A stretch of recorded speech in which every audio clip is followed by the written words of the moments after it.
President of the United States of America and the President of the Russian Federation.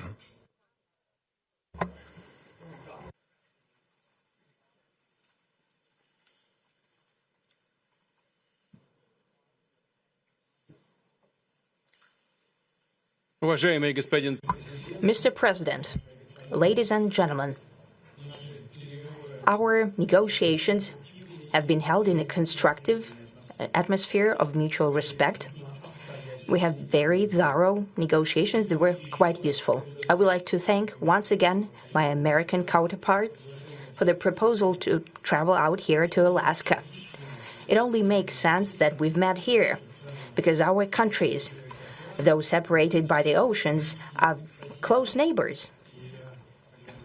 So when we've met, when I came out of the plane and I've said, "Good afternoon, dear neighbor. Very good to see you. In good health and to see you alive." I think that is very neighborly. And I think that's some kind words that we can say to each other. We're separated by the Strait of Bering, though there are 2 islands only between the Russian island and the U.S. island. They're only 4 kilometers apart. We're close neighbors, and it's a fact. It's also important that Alaska has to do with our common heritage, common history between Russia and the U.S., and many positive events have to do with that territory.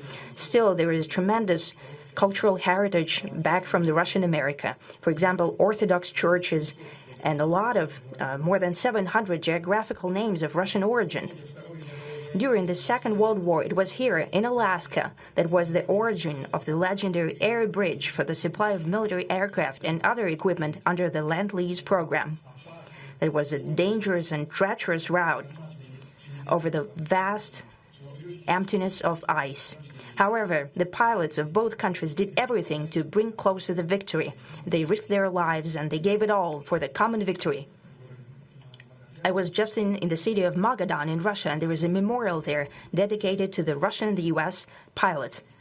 And there are 2 flags, the U.S. flag and the Russian flag. And I know that here as well there is such a memorial. There is a military burial place several kilometers away from here. The Soviet pilots that buried there who died during that dangerous mission. We're thankful to the citizens and the government of the U.S. for carefully taking care of their memory. I think that's very worthy and noble. We'll always remember other historical examples when our countries defeated common enemies together in the spirit of battle camaraderie and allyship that supported each other and facilitated each other.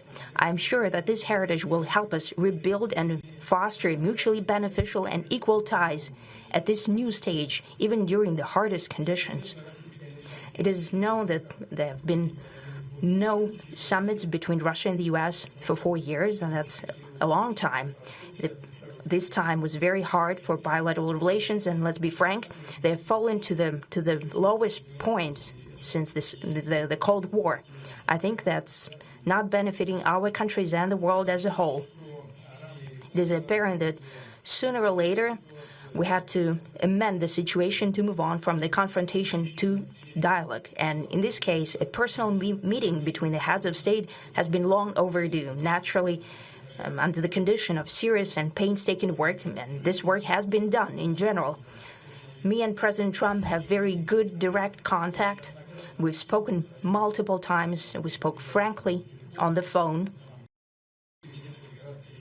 And Special Envoy of the President, Mr. Witkoff, traveled out to Russia several times. Our advisors and heads of foreign ministries kept in touch all the time. And you know fully well that one of the central issues was the situation around Ukraine. We see the strive of the administration and President Trump personally to help facilitate the resolution of the Ukrainian conflict. And his strive to get to the crux of the matter, to understand this history, is precious. As I've said, the situation in Ukraine has to do with fundamental threats to our security. Moreover, we've always considered the Ukrainian nation, and I've said it multiple times, a brotherly nation, however strange it may sound in these conditions. We have the same roots, and everything that's happening is a tragedy for us and terrible wound. Therefore, the country is sincerely interested in putting an end to it. At the same time, we're convinced that in order to make the settlement lasting and long-term, we need to eliminate all the primary roots, the primary causes of that conflict. And we've said it multiple times, to consider all legitimate concerns of Russia and to reinstate a just balance of security in Europe and in the world on the whole. And I agree with President Trump, as he has said today, that naturally the security of Ukraine should be ensured as well. Naturally, we are prepared to work on that. I would like to hope that the agreement that we've reached together will help us bring closer that goal and will pave the path towards peace in Ukraine.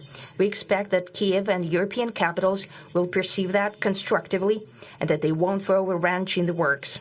They will not make any attempts to use some backroom dealings to conduct provocations to torpedo the nascent progress. Incidentally, when the new administration came to power, bilateral trade started to grow.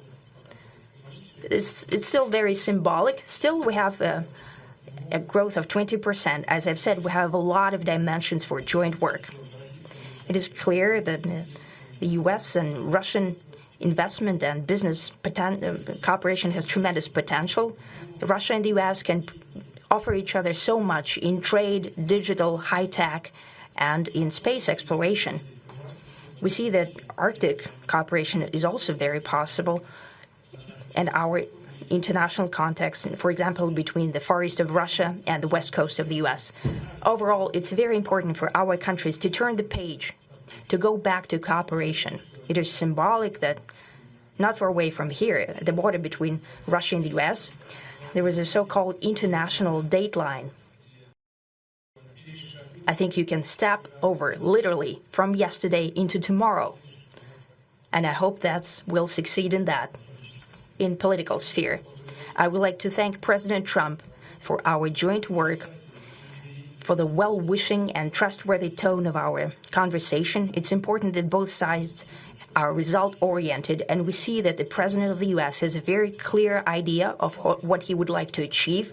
He sincerely cares about prosperity of his nation.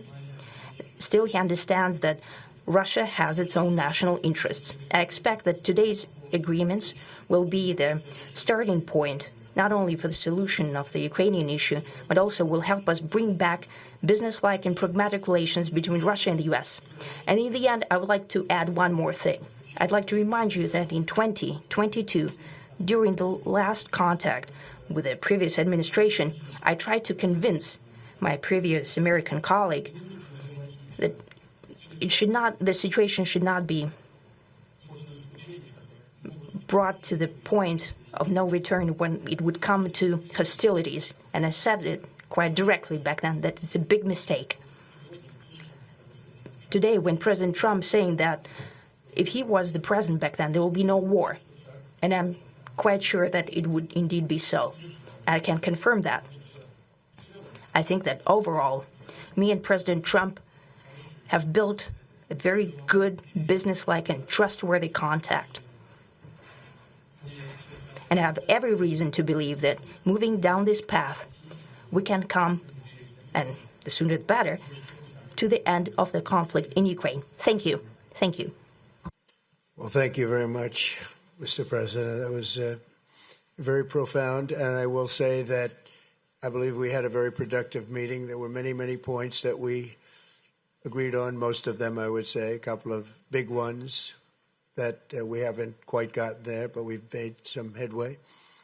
So there's no deal until there's a deal. I will call up NATO in a little while. I will call up the various people that I think are appropriate, and I'll, of course, call up President Zelensky and tell him about today's meeting. It's ultimately up to them. They're going to have to agree with what Marco and Steve and some of the great people from the Trump administration who've come here, Scott and John Radcliffe, thank you very much. But we have some of our really great leaders. They've been doing a phenomenal job.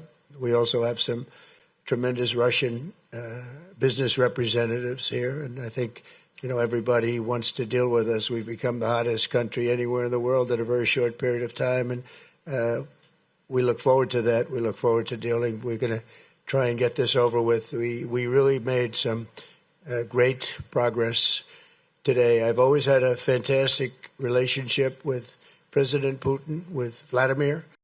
We had many tough meetings, good meetings. We were interfered with by the Russia hoax. That made it a little bit tougher to deal with, but he understood it. I think he's probably seen things like that during the course of his career. He's seen it all, but we had to put up with the Russia hoax. He knew it was a hoax, and I knew it was a hoax, but what was done was very criminal. But it made it harder for us to deal as a country in terms of the business and all of the things that we'd like to have dealt with. But we'll have a good chance when this is over. So just to put it very quickly, I'm going to start making a few phone calls and tell them what happened. But we had an extremely productive meeting, and many points were agreed to. There are just a very few that are left. Some are not that significant. One is probably the most significant. But we have a very good chance of getting there. We didn't get there, but we have a very good chance of getting there. I would like to thank President Putin and his entire team, who I know in many cases, other than that, whose faces I get to see all the time in the newspapers. You're almost as famous as the boss, but especially this one right over here. But we had some good meetings over the years, right? Good, productive meetings over the years, and we hope to have that in the future. But let's do the most productive one right now. We're going to stop really 5, 6, 7,000, thousands of people a week from being killed, and President Putin wants to see that as much as I do. So, again, Mr. President, I'd like to thank you very much, and we'll speak to you very soon and probably see you again very soon.